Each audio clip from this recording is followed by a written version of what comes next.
Bom, boa tarde a todos. Obrigado pela presença. Estou aqui para ter o desafio de moderar o painel com esses craques aqui. E vou começar falando, a gente vai começar se apresentando aqui, mas a ideia é falar um pouquinho sobre infraestrutura de forma geral, né? As novas fronteiras, os desafios e oportunidades, né? Bom, meu nome é Getúlio, sou Head de Renda Fixa e Híbridos da XP, tá? Dentre as áreas, a gente olha muito Debt Capital Markets e assessoria financeira para infraestrutura. Tá? Estou há 9 anos na XP e muito feliz aqui de ter visto a maior parte dos financiamentos de grandes concessões do setor. Tá? Vou passar a palavra agora para o Samer, Túlio e Antônio se apresentarem também.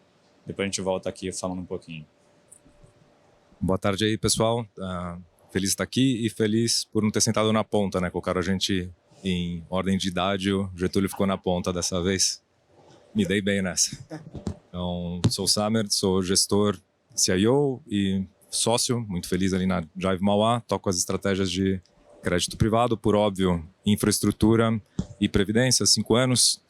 Temos na Drive Mauá 21 bi sobre gestão hoje, dividido em 3 estratégias principais: Distressed Special Situations, a que eu falei para vocês, crédito, infra e prev, e imobiliário. Obrigado, Getúlio. Boa tarde, pessoal. Um prazer estar aqui com vocês. Eu sou o Túlio, da XP Asset, Head de Infraestrutura. Estou há 8 anos na estratégia, há 17 anos no mercado e há praticamente 15 anos olhando somente infraestrutura. Na XP Asset, a gente tem aproximadamente 200 bilhões de reais sob gestão. A estratégia de infraestrutura é aproximadamente 4 bilhões. A gente olha diversos segmentos que a gente vai bater um papo hoje aqui. Então, é um prazer estar com o Getúlio, com o Samer e com o Antônio para a gente falar um pouquinho sobre esse segmento que a gente ama tanto. Bom, boa tarde, pessoal. Meu nome é Antônio Pedro Leão Teixeira. Estou na JGP, vou fazer 11 anos. Então, estou desde que a gente lançou a área de crédito. Hoje estamos com 25 bilhões sob gestão. E eu estou à frente da estratégia de infraestrutura.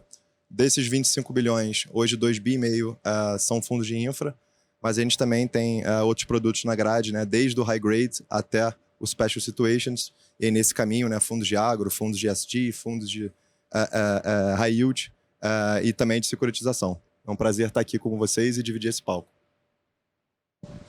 Boa, bacana. Vou tentar dar um preâmbulo aqui para todo mundo, né? Que a gente costuma dizer que a gente está vivendo um momento de ebulição em infraestrutura no Brasil, né? E aí tentando dar uma pincelada rápida nos principais pilares aqui para ativar a criatividade aqui nas perguntas. O que a gente está vivendo recentemente, resumidamente, né? O setor elétrico, né? É um dos grandes setores, aí foi o precursor, né, no mercado de capitais. A gente está vendo agora uma grande reforma, né, que está sendo editada via medida provisória, que visa trazer aí, né, uma abertura de mercado, uma conquista da tarifa social e também estamos vendo aqui, né, inovações, né, como bateria, hidrogênio verde. Então tem muita coisa acontecendo, novidade no setor super maduro, mas se renovando, né? Falando de rodovia, que é um grande segmento também, a gente teve recorde de leilões, de privatizações e novas concessões nos últimos 2 anos. Estamos falando aqui no 24 foi leiloado 81 bi, esse ano estão previstos 16 leilões no total, que tem uma previsão de investimento total de 155 bi, né? Algumas inovações também, como o Free Flow, né, que é o pedágio sem catraca, bastante oportunidade. Por fim, a gente tem o saneamento, que teve o grande marco regulatório que visa a universalização até 2033, catalisando as privatizações, investimentos, enfim. E o marco do gás também, né, que modificou a dinâmica do setorial, quebrando um pouco da verticalização, expandindo aí para novos players, trazendo a questão também quase interligado com a energia, que era a questão do biometano, e muito investimento para ser feito também no setor, tá? Então, acho que pegando um pouco desses 4 aqui que a gente está tentando resumir, Eu queria começar pelo setor elétrico, aqui deixar a pergunta aberta aqui para os nossos feras aqui responderem, né? Falando um pouco da MP, o que vocês poderiam trazer aí de resumo para a gente do que tem desafio, oportunidade, como é que vocês estão enxergando a medida provisória e outras coisas do setor? Mais velho, Sandra, então? Pode ser mais experiente. Não, imagino. Bom, acho que sobre a MP, o que eu achei muito importante a gente falar, porque o setor elétrico talvez não tenha nenhum dos gestores que está hoje aqui na Expert que não tenha, né, dos gestores de infraestrutura que não tenha na carteira o setor elétrico. Infraestrutura é algo muito dinâmico, é muito grande. O Getúlio exemplificou aqui alguns dos segmentos principais, né, o elétrico, transporte, saneamento, telecom. E eu acho que essa medida provisória, né, a 1.300, ela já era aguardada há muito tempo, né, ela é chamada de modernização do setor elétrico. E um dos principais temas, né, que foi colocado é a abertura de mercado, né? Para quem talvez não conheça absolutamente nada do setor elétrico, o ambiente de geração de energia, né? O setor é geração, transmissão e distribuição. O segmento de geração de energia, ele até então ele tinha o mercado cativo e o mercado livre.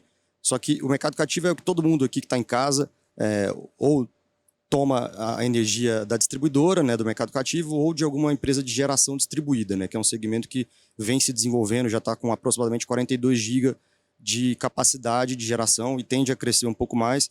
E existia o mercado livre de energia, que grandes indústrias, né, eletrointensivas, que estavam conectadas em alta ou média tensão, né, antigamente era só alta tensão, mais recentemente entrou também no segmento média tensão, poderiam comprar energia direto de uma comercializadora, né, com um preço mais atrativo do que se comprasse dentro do mercado cativo. O que essa MP traz, né, de inovação é que as pessoas físicas também, residências ou até mesmo pequenos comércios, indústrias que estavam até então somente restritas ao mercado cativo, na baixa tensão, possam também, a partir de agosto de 26, iria para indústrias e comércios, e a partir do final de 2027 poderia ser comprado também por residências, por pessoas físicas, né? Então é uma dinâmica muito diferente, né? O negócio tem que ser feito com cautela no mercado e vamos ver, né? A expectativa é que isso acontecesse até o final do ano, até a medida provisória fosse votada até final de dezembro desse ano, mas foram colocadas 600 emendas, né, pelos parlamentares, então muita coisa vai mudar. A gente sabe que o segmento elétrico ele é um segmento complexo, né? É muito estável, mas o regulatório ele é muito dinâmico, ele está sempre mudando, né? Isso é para tranquilizar a todos, né, os investidores. Isso é bom, mas ao mesmo tempo você tem que estar sempre conectado. Tem muitas mudanças, a gente vou deixar um pouco também o Samar e o Antônio comentarem, né? Geração distribuída é um segmento que cresceu muito, tem hoje um problema grande no ambiente de geração centralizada, que é o curtailment. Para quem não sabe, né, são cortes de energia que têm sido impostos pelo Operador Nacional do Sistema, ONS, a geradores, né, de geração centralizada, renováveis, principalmente no Nordeste. Então, a geração distribuída entrou e hoje, com uma capacidade muito grande, atende as pessoas. O curtailment ele ou é por uma questão elétrica, né, que é uma restrição do sistema de transmissão, ou por uma questão de demanda, né? Hoje o Brasil tem uma capacidade de geração que supera a demanda, né, o consumo, então o ONS acaba tendo que cortar. Então são, de novo, temas do segmento, que a MP endereça alguns deles. A gente também espera uma solução em breve para o tema do curtailment. Para quem tem geração, isso tem sido realmente extremamente prejudicial para o segmento como um todo, para quem é investidor de equity, para quem é investidor de dívida. Mas, enfim, para não monopolizar tanto aqui falando sobre o segmento elétrico, o Samar e o Antônio me complementam aí, dando uma pincelada sobre a MP, Getúlio. Eu acho que era um pouco isso. Eu acho que tem muita indecisão ainda sobre o que vai acontecer se essa MP for aprovada. Tem possivelmente, né, o fim também da tarifa fio para a geração distribuída, né? Então, isso traria um impacto grande, né, para esse setor que está crescendo muito. Só que, do outro lado, né, a gente vê também um lobby muito forte do segmento de geração distribuída e também de eólicas. Então, hoje, a nossa opinião é que essa medida não vai passar, mas é uma coisa que a gente tem que levar em consideração quando a gente está fazendo análise de crédito, quando a gente está olhando para investir em algum ativo novo, porque é bem sensível, né, na análise que está sendo feita. No fundo, a gente tem um time de política, né, e um time de micro dedicado, né, para estar sempre acompanhando todos esses acontecimentos. E se a gente sentir que tem chance da medida aprovar, acho que a gente vai ter que rever algumas decisões. Mas o segmento de geração distribuída é um segmento que a gente tem recebido bastante oportunidade. Eu diria que nos últimos 6 meses a gente olhou pelo menos uns 20 ativos. Desses 20, a gente investiu em 4. Então, acho que o nível de aproveitamento, né, nesse tipo de ativo é muito baixo, justamente porque teve um aprendizado nosso, não só nessa parte de regulamentação, mas também em quais são os principais riscos que a gente deveria avaliar em termos de risco de crédito. Então, por exemplo, no período de obras, o risco de conexão eu acho que é um risco muito sensível, né, e que não depende muito também da geradora, né? Você depende da distribuidora de estar fazendo essa conexão para poder usar a rede como um todo. Então, são alguns pontos que a gente foi aprendendo, que a gente foi desenvolvendo no nosso processo de análise e estamos sempre acompanhando, né, e aguardando aí os próximos passos. Legal. Aproveitar aqui e pegar o gancho que você comentou muito bem, de geração distribuída, não só geração distribuída, mas geração em geral, de aprendizados que a gente teve. Queria explorar um pouquinho mais e ver até casos que a gente teve algum aprendizado de reestruturação, casos que geram benefício, oportunidade, né? Acho que a graça do setor é que ele é um setor bem regulado, bem maduro e vira e mexe aparece oportunidade, né? Mesmo em casos que, por algum motivo, o sponsor, né, uma hold, o empreendedor se encontra numa situação desafiadora, você consegue às vezes pensar bons ativos, né? Não sei se o Samer consegue falar um pouquinho mais, Antônio e Túlio também, fiquem à vontade. Legal, né? É legal que o Getúlio, quando é problema, ele aponta para mim, né? Quando é para falar coisa boa, aponta para os outros dois, mas a gente respeita aqui. Tá bom. Acho que e você está correto. O que aconteceu desde a década de 90, o setor elétrico ele passou por um processo de crescimento muito forte e amadurecimento, só que ele ficou extremamente segmentado. Ele ficou segmentado em gerador, transmissor, distribuidor e comercializador na ponta. E aí agora com a abertura do mercado, todas essas segmentações estão se reajustando no tabuleiro. Então, o gerador tem que ficar mais próximo do consumidor, você tem autoprodução, aí você tem gerador que tem comercializadora, e aí nem todo mundo consegue pegar, se adaptar e enxergar um mercado tão moderno quanto ele está se tornando agora. Seja por causa da MP 1300, seja porque o consumo está muito mais forte, muito mais na ponta hoje. Então tem bastante oportunidade de mexer no tabuleiro, quer dizer, gerador comprando comercializador, explorando mais o mercado aberto daqui para frente. O contrário também acontecendo, comercializadoras que estão muito próximos do consumidor, olhar para fontes de geração renováveis como a hidráulica ou a geração eólica ou solar e falar, opa, eu tenho a ponta do cliente, por que eu não posso ter a geração também?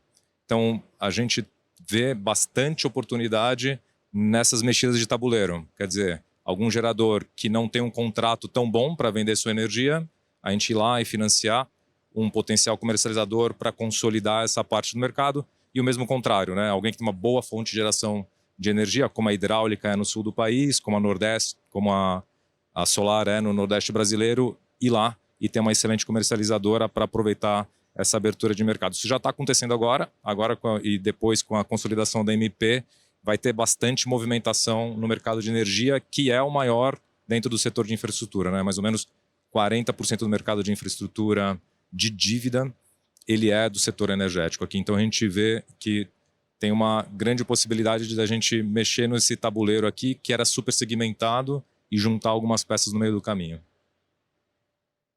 Legal. Tá vendo? Valeu a pena a pergunta. Pô. Sabe onde tem a oportunidade direitinho. Bom, bacana. Eu vou tentar avançar um pouquinho, dado o horário. Acho que o setor elétrico toma muito tempo, mas acho que temos um expert em rodovia aqui. Eu vou puxar um pouquinho para o lado do Túlio para falar um pouquinho das oportunidades que tem no setor, né? Está tendo muito leilão. Antigamente a gente ficou muito concentrado em apenas 2 grandes players, né? E agora a gente tem visto vários novos entrantes. Então eu queria escutar um pouco, não só do Túlio, mas também Samer e Antônio, sobre o setor de transporte, né? De logística aqui, falando de rodovias. O que dá para esperar? O que vocês veem de oportunidade? Como eu falei, né?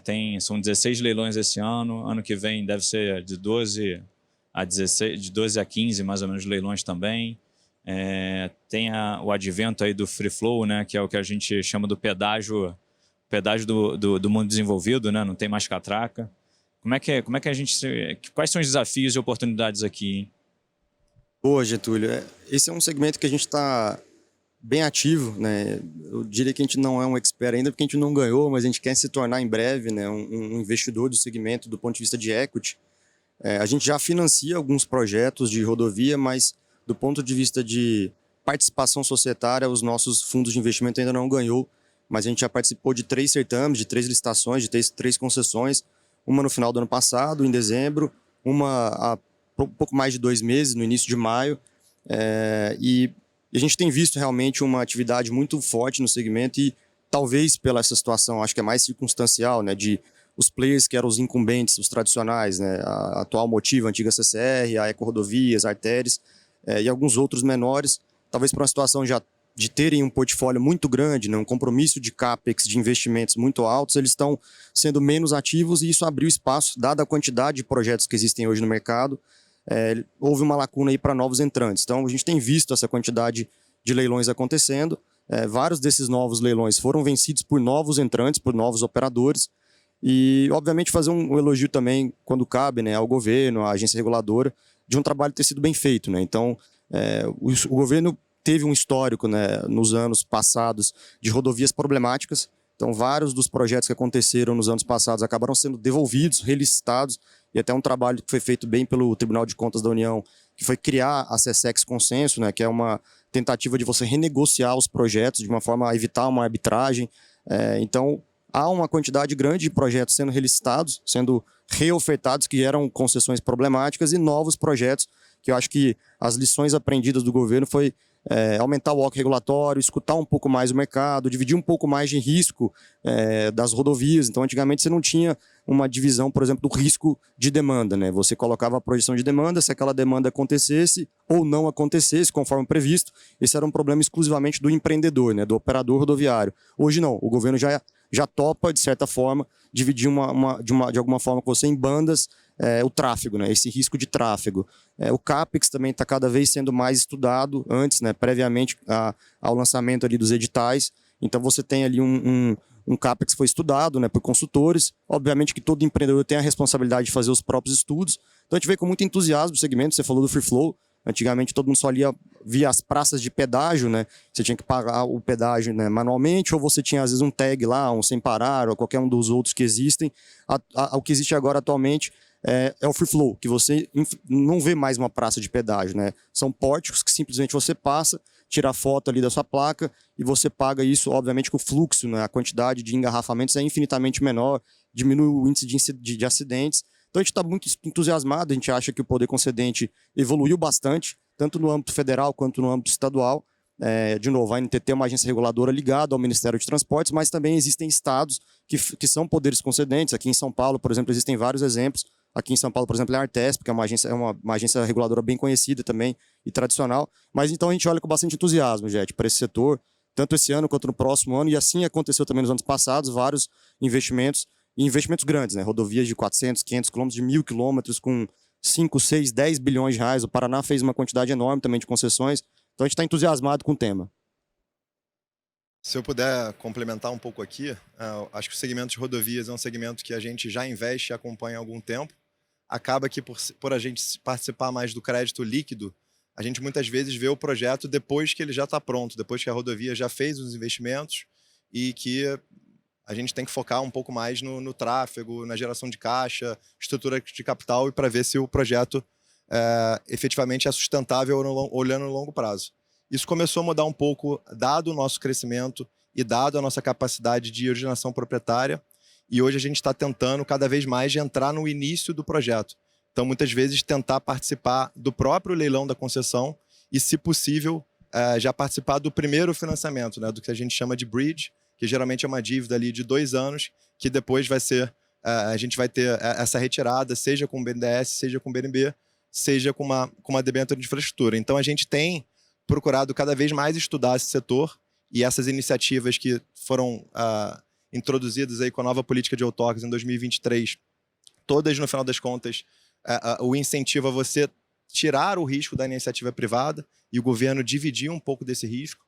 Então, acho que são mudanças muito relevantes e que estão, aos poucos, trazendo o setor privado, né? O Túlio comentou um pouquinho do free flow, da gente reduzir o risco de demanda e de CAPEX, mas tem outras medidas interessantes, como até você já estabelecer uma conta centralizadora no projeto para justamente fazer frente, né, a uma possível inadimplência, né, dado esse tráfego sem catraca. Caso você tenha aí algum investimento antecipado no projeto ou algum insumo que tenha um custo mais elevado, você também já consegue usar essa conta para fazer o pagamento e não é simplesmente a iniciativa privada que tem que arcar com todos esses gastos e depois ir pedir um reequilíbrio, né, para o órgão que está controlando essa rodovia. Então a gente está procurando cada vez mais se interar nesse assunto. Eu acho que é um segmento que tem muita oportunidade justamente por causa que os 3 grandes players estão alavancados e estão sem muito espaço, né, para crescer, e eles próprios estão procurando fazer parcerias aí com players financeiros, né? Então a gente está tentando se aproximar e espero que nos próximos aí 6 meses a 1 ano a gente consiga cada vez mais estar ajudando a financiar esse setor, que, como o Getúlio comentou, né, se a gente olha aí nos próximos 4 anos, são 350 bi de investimento. Então é um segmento bem grande e bem representativo na infraestrutura como um todo. Rapidamente, assim, para o pessoal entender qual que é o tamanho da fronteira que a gente ainda tem no setor rodoviário, né? Acho que ninguém deve saber aqui, mas o Acre não tinha conexão por rodovia até poucos anos. Aí agora tem uma ponte que conecta o Acre ao resto do país. Faz 3, 4 anos que teve a inauguração da ponte. E o outro ponto é, o Brasil ele teve a oportunidade, historicamente, de ter 3 grandes modais: ferroviário, hidroviário e o rodoviário. A gente simplesmente aniquilou os outros 2, né? Tem pouquíssimos ou nenhum investimento em hidroviário e ferroviário. Duvido que alguém pegou um trem aqui recentemente entre uma cidade e outra. Portanto, o que a gente tem de modal de crescimento aqui para transporte terrestre ou dentro do território nacional é de fato rodoviário, né? E a gente precisa escoar exportação aqui para os portos, né? 90% das nossas exportações são escoadas por meio dos portos, então precisa chegar a rodovia até lá. Então, assim, 2, 3% do PIB que a gente está discutindo aqui, 200 a 300 bilhões de reais por ano, nos próximos anos, é muito pouco. Então, com certeza um setor aqui que nós 3 aqui vamos explorar bastante e vai ser oportunidade de investimento para todo mundo. Perfeito. Não, é isso mesmo. E enquanto tem, né, previsão de 16 leilões para esse ano, até dezembro, tem só 2, não teve nenhum de hidrovia, tem 2 no pipeline para hidrovias do ano que vem, né? Então, você vê a diferença. E hidrovia é muito mais simples, muito menos investimentos, mas, enfim, dito tudo isso... A hidrovia está pronta, você vai lá e navega. É isso. Uma dragagenzinha, mas está quase lá. E mudando aqui o tópico para falar de saneamento, né? Que eu acho que foi o que teve o maior marco, né, de regulatório, grande mudança. A gente está vendo aí a ebulição do setor. A despeito da ebulição do setor, né, as cifras são menores que a rodovia, né? A gente está falando de 55 bi, mais ou menos, para a gente ver um grande avanço aí de universalização, principalmente no Centro-Sul. Muito menor do que a rodovia que a gente já comentou, mas é um setor muito relevante, né, para diversas camadas da sociedade. E aqui a gente viu grandes privatizações, né, exemplo de SEDAI no Rio, Sabesp em São Paulo. O marco foi feito lá, foi aprovado em 2020, e eu acho que agora a gente já tem algum históricozinho, né, para ver como é que está avançando. E também tem um grande desafio, que é a linha de chegada lá em 2033, ter obtido a universalização, né? E para quem não sabe, a universalização é 99% de água e 90% de esgoto para todo mundo, para toda a população da região atendida, né? Então, queria deixar aqui também de forma ampla, né, para escutar de vocês, né, grandes desafios e oportunidades aqui do setor de saneamento. E aí pensando basicamente nas empresas de tratamento de águas e esgotos. Depois a gente vai para a parte que é bacana de resíduo sólido.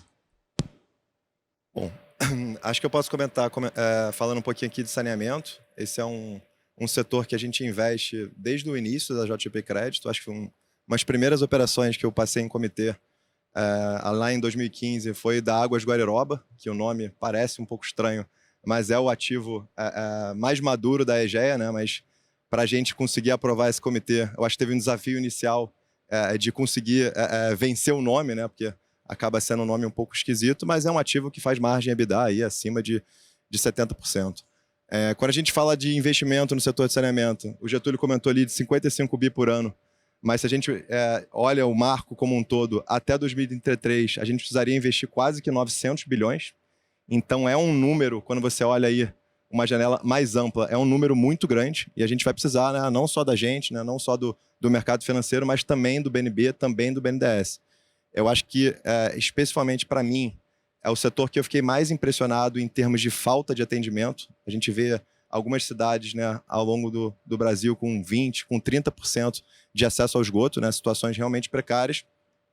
E, aos poucos, né, com o marco que foi aprovado em 2020, a gente vê a iniciativa privada, né, tendo um pouco mais de segurança nas concessões e conseguindo fazer esses investimentos, suportado aí pelos bancos públicos. Eu acho que de destaque, a gente teve a EGEA, né, ganhando vários projetos, dentre eles esse ano, né, 3 lotes no Pará, que só esses lotes específicos têm um investimento aí da casa de 16 bi, e a EGEA tem conseguido ser bem criativa nas estruturas que ela tem montado para conseguir continuar crescendo, né? A EGEA é um player que talvez dos privados ali principais, né, junto com o BRK e com o Iguar, foi a que mais ganhou projetos e ela conseguiu fazer parcerias, né, tanto com a Itaúsa como o GIC para conseguir suportar, né, com algum equity e ela continuar crescendo. Então é um segmento bem interessante. É claro que projetos menores de saneamento, né, concessões menores, a gente tem que olhar um pouco mais em detalhe, principalmente se é um projeto que a gente espera um crescimento no curto prazo, né, seja de economias de água, seja de economias de esgoto, se tem um CAPEX grande para fazer, se a empresa tem necessidade de captar mais dívida mercado, ou se ela já está fully funded, né, se ela já tem a dívida com o mercado, já tem um BNDES. Mas, assim, especificamente na JGP é um segmento que a gente vê bastante potencial e a ideia é continuar financiando. Eu acho que o Antônio resumiu bem, né? A gente tem visto um crescimento enorme desde que a lei de saneamento foi aprovada em 2020. Principalmente, eu acho que os 2 grandes estados, né, já aconteceram, então é mais próximo da realidade, né? Tanto a Sabesp, que foi bastante noticiado ano passado, e também a SEDAI, que há alguns anos. É notório para quem é do Rio de Janeiro, né? Baía de Guanabara, a melhora da qualidade, né? E aqui também em São Paulo, né? Os rios, né? Quando a gente ataca o problema, as companhias que hoje operam estão deixando de soltar os dejetos de esgoto dentro dos rios e, obviamente, fazendo as extrações de tratamento de esgoto. O grande problema do segmento é o esgoto, né? O tratamento, né? Coleta e tratamento de esgoto. Alguns estados, obviamente, isso é mais grave, mas na maioria dos estados os índices de tratamento de água são sempre melhores que o de esgoto. A gente acompanha o segmento, a gente já tem crédito também, exposição. A gente tenta também participar de certames aqui de licitações, sempre com parcerias, é um segmento que ele exige bastante gestão, gestão principalmente de recebimento de contas, de implementação dos CAPEX, tem uma questão também social importante, dependendo do estado onde você tem exposição, existem tarifas sociais, tem pessoas que não conseguem pagar as tarifas, então há um elemento dentro da concessão que você tem que não cobrar determinadas pessoas com rendas mais baixas, né, o que, enfim, ajuda a viabilizar também do ponto de vista social, né, você trazer água e esgoto para algumas populações, mas que elas não podem ser pagas. E hoje tem aquele modelo de filé com osso, né, a grande maioria, onde existem estados, né, sempre um poder concedente municipal, mas onde eles colocam algumas cidades maiores com cidades menores. Em algumas cidades menores você tem um déficit, né, na prestação de serviço, mas nas cidades maiores elas mais do que compensam o seu déficit, e aí você fica com superávit, a concessão acaba sendo viável. Mas eu também acho que é um segmento importante, tem números aqui ainda para universalização até 2033, o investimento tem que crescer, a gente não está conseguindo, se a gente olhar desde que a lei foi aprovada, nesse montante aqui de 900 bilhões, né, de quase R$1 trilhão, a gente deveria estar fazendo alguma coisa próxima de 100 bi por ano, a gente não está conseguindo fazer isso, foi o número que você falou, Jet, aí de 50, 55 bi por ano. Então ainda falta investimento, né, tanto da iniciativa privada, quanto bancos públicos, fundações, fundos de pensão como um todo, né, investimento estrangeiro. Acho que é um tema de saúde pública, eu sempre falo, né, o saneamento, mais do que levar a infraestrutura, é um tema de saúde pública. Verdade absoluta. E ainda sobre esse tema de saneamento, a gente fala do resíduo sólido, né? A gente pensa na água e esgoto, mas tem um tratamento do nosso resíduo ali, de cada um, familiar, industrial, que também ninguém olhava direito, agora começou a olhar, né? E do resíduo sólido tem energia, tem crédito carbono, tem biogás, enfim. Quais são as oportunidades? É um setor que durante muito tempo foi o patinho feio, né? E agora tomou um banho de governança, de profissionalização e tudo mais. Eu acho que também é uma grande frente, uma grande avenida de oportunidade, né? E como é que vocês percebem lá em cada um de vocês esse segmento? Como é que é? Qual é o grande advento que vocês acham que esse setor vindo mais perto para a economia, para o mercado de capitais, pode agregar, tá? Eu posso começar aqui de novo? Eu acho que se a gente fala que o setor de saneamento ainda tem um espaço grande de crescimento, o setor de resíduos sólidos, aí a gente pode botar esse crescimento vezes 2. Vocês terem uma ideia, mais ou menos, a gente tem hoje no Brasil mais ou menos 80 milhões de toneladas de lixo e 40% hoje ainda vai para lixões. Então, é um resíduo que não é tratado, enquanto o restante, né, que a gente vai para os aterros sanitários, dentre eles o próprio da EcoUrbis que a gente tem aqui em São Paulo. Então, quando a gente aprovou o marco de saneamento em 2020, a gente tinha essa meta de até 2024 a gente encerrar com os lixões, né, que trazem grandes danos, né, para a sociedade como um todo, e eu acho que a gente passou longe de obter essa meta. Tem outros pontos que o setor de saneamento trouxe, né, para o segmento de resíduos como todos, dentre eles utilização desse lixo para gerar energia, usinas de waste to energy, e tem alguns pontos que estão sendo bastante investidos, né, e são metas mais amplas, né, são metas que precisam ser cumpridas até 2040. E aos poucos, eu acho que esse segmento tem crescido e é um segmento, de novo, que a gente vê bastante oportunidade, né? No final das contas, essa grande base de lixo traz bastante potencial de investimento. A gente financiou em 2020, 2021, se não me engano, uma usina de biogás. O que é isso? Basicamente, é uma usina que é construída dentro de um aterro sanitário, onde ele usa, né, esse material que é liberado, né, do lixo depois que ele é aterrado para gerar energia, né, através de biogás, e está trazendo, né, algum ganho para toda essa base de lixo, em vez de simplesmente aterrar e deixar para os próximos passos, né. Algumas empresas, de novo, é um segmento bastante concentrado, né, com poucos nomes, né, principais, já estão começando a mudar essas usinas, né, e construírem também um biometano, que pode ser um substituto, né, para combustível, né? Então tem também um grande potencial e a gente consegue até preços mais interessantes em termos de venda, mas é um segmento que eu acho que tem muito espaço de crescimento. Só para dar uma ideia para vocês, a gente hoje no Brasil como um todo, né, a gente não consegue nem fazer a separação do nosso lixo. Então, quando a gente pega o Brasil como um todo, a gente deve ter pouco mais de 50 a 100 aterros, né, relevantes. Desses aterros, só 5 tem o que a gente chama de UTM, né, que são usinas que fazem essa triagem assim que o lixo chega, para você conseguir dividir né, esses resíduos e dar a eles, né, o que seria a melhor forma de benefício. Então, isso é uma coisa que mudou também na regulação. A partir de agora, concessões novas, os acionistas já vão ser obrigados a ter essas UTMs, né, assim que o lixo chega no aterro, e as concessões que já foram feitas antes, quando forem renovar as licenças, também vão começar a criar essas UTMs, mas é um segmento que, de novo, tem muita oportunidade. Era o patinho feio, né, como o pessoal comentou, mas aos poucos, né, vendo todo esse banco de lixo, todo esse potencial que pode trazer para o nosso Brasil, a gente ainda está procurando, né, investir cada vez mais. Lembrando que o Brasil, quando a gente compara com grandes potências, nesse segmento aí de resíduos, ainda é um país muito pouco desenvolvido, né? Quando a gente olha o lixo que é consumido por indivíduo versus grandes economias, é quase que metade. Então tem um espaço do setor crescer como um todo e tem um espaço da gente conseguir tirar o melhor benefício, né? Seja via energia, via biogás, seja biometano. Boa. Dado o tempo aqui, eu vou deixar agora uma pergunta final. A gente focou muito nesses 3, 4 aqui, mas tem infraestrutura muito maior do que isso, né? Tem alguma... Deixar agora aberto de novo, né? Tem alguma coisa Talvez o Summer consiga ajudar mais aqui.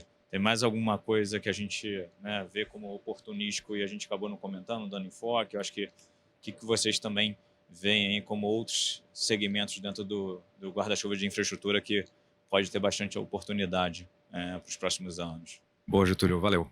Acho que eu vou falar de 2 setores que a gente tem investido bastante, olhado bastante e explicar por quê, né? Então, quando você fala de fronteira de infraestruturas, tem que fazer uma associação com geopolítica aqui, que é super importante. Então, infraestrutura te possibilita você ter domínio territorial, seja ele territorial terrestre, então território brasileiro terrestre, onde a gente pisa, ou um domínio territorial marítimo, né? Aí, para vocês terem uma ideia, o território marítimo brasileiro é do tamanho da nossa zona amazônica inteira. Então, e o nosso território, todo mundo aqui tem noção qual que é o tamanho que é continental, o tamanho do Brasil. Então, quais são 2 setores que a gente tem olhado bem investido? Um deles é telecom. Telecom, para você ter comunicação dentro do território nacional como um todo. Então, há um gargalo de telecomunicações crescente. A demanda por telecom no mercado interno brasileiro, ela cresce a uma taxa de 35% ao ano.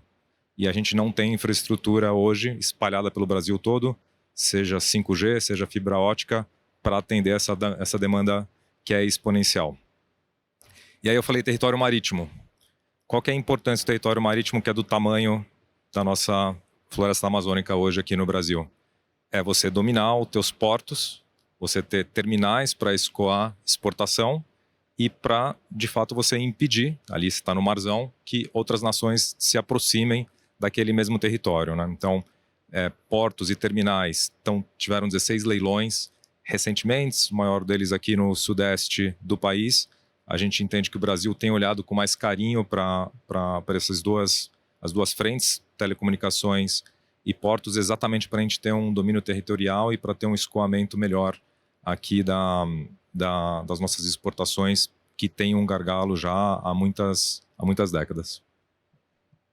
Eu acho que das empresas que a gente já tem, né, posicionamento, a gente sempre continua olhando novas oportunidades, né? Então, a gente tem aqui os nossos sócios executivos, por exemplo, da Orion, da RT1Z, que é um segmento de transmissão que a gente já opera há muito tempo. Então, a gente tem 8 empresas de transmissão, a gente recorrentemente olha novos negócios de transmissão, a gente nunca vai deixar de olhar também para geração de energia, a gente tem ativos de geração eólica, geração solar, geração térmica. A gente tem a empresa, por exemplo, aqui a Pax, com os nossos executivos também, que é uma empresa de aeroportos, aqui o aeroporto de Campo de Marte, o aeroporto de Jacarepaguá. Então é um segmento que já teve uma grande onda de privatizações, de concessões, mas que pontualmente você tem oportunidades de M&A. A gente não olha só o mercado primário, a gente olha o mercado também secundário, né, de empresas que estão sendo vendidas. Segmento portuário, que o Summer falou, a gente também tem uma companhia no segmento de terminais de containers, que é a Multiterminais, uma empresa que tem 25 anos de concessão e tem mais 25 anos agora pela frente, dado que a concessão foi renovada. Então, a gente está ativamente buscando projetos no segmento. Já falei aqui um pouco sobre rodovias, o tamanho da oportunidade, sobre saneamento. Concordo também com o Summer que telecom é um segmento que tem bastante coisa, né? Data center é um negócio que pode ter uma demanda exponencial com o tema de AI, né, de inteligência artificial. A parte também de fibra, né, a parte de antenas e torres de telefonia. Então, a gente olha de forma bastante holística para o segmento como um todo. Mais recentemente, começaram a aparecer PPPs também, né? O segmento de infrasocial era um segmento pouco explorado até então no Brasil. Agora a gente tem visto um pouco mais de recorrência, projetos de PPPs escolares, PPPs de hospitais. Então, a gente gosta de todas as oportunidades. Diria que rodovia, o segmento de transportes, né? Então, rodovias, portos, aeroportos, e o segmento de energia, saneamento, telecom, todos os 4 a gente tem sido bastante ativos e pretende colocar mais capital nos próximos anos. Acho que não sobrou muita coisa para mim, né? O pessoal já falou um pouco sobre todos os setores. Acho que só pegar esse gancho final da fala do Túlio, né? O setor de PPPs é um setor que a gente sempre teve um pouco um pé atrás, mas recentemente a gente conseguiu fazer uma originação proprietária nossa, onde a gente investiu numa PPP de geração distribuída. É um projeto, né, onde a obra estava aí 100% pronta e 75% das usinas já estavam conectadas, então o risco ali do completion, né, o risco do período de obras, boa parte a gente já tinha superado. E a gente conseguiu fazer uma estrutura, né, onde esses 25% que ainda não estavam conectados na distribuidora, a gente deixou travado numa conta reserva e só vai sendo liberado à medida que as usinas forem conectadas, né? Então, é um segmento que a gente olha com um pouco mais de cuidado, mas que se você conseguir blindar da melhor forma esse risco, também é um segmento que dá para investir. Essa usina específica foi uma PPP com o governo do Mato Grosso do Sul, super longa, né? Tem mais de 15 anos de prazo, né? E operacionalmente, né, o ativo tem números bem interessantes, mas que a gente teve que pensar, né, numa estrutura um pouco mais inteligente para conseguir não correr esse risco de construção. Boa. Se eu puder complementar aqui, tem um setor que a gente está olhando bastante lá pelo Banco de Investimentos também. A gente fala muito de infra, a gente pensa só, né, muita coisa de logística, telecomunicações e tal, mas tem a infra social, né, que não é tão expressiva em números, mas é uma coisa, uma frente que está crescendo agora. A gente tem visto muito na frente de... os dois grandes, né, são saúde e educação, e educação tiveram alguns leilões agora, e eu acho que é uma forma também da gente trazer aí o mercado de capitais mais para próximo também dos serviços básicos, né? A gente fala muito em energia, né, saneamento, mas educação é básico também. Infra social acho que é um tema em voga, está crescendo, governança melhorando, tudo mais constante a gente deve ver, né, tanto operações de dívida quanto operações de equity, logo menos. Se alguém tiver mais alguma coisa, senão a gente já estourou o tempo aqui. Obrigado a todos. Muito bom falar com vocês. Grande aprendizado como sempre. Valeu, Getúlio. Obrigado, Valeu, pessoal. turma. Abraço. Obrigado, pessoal.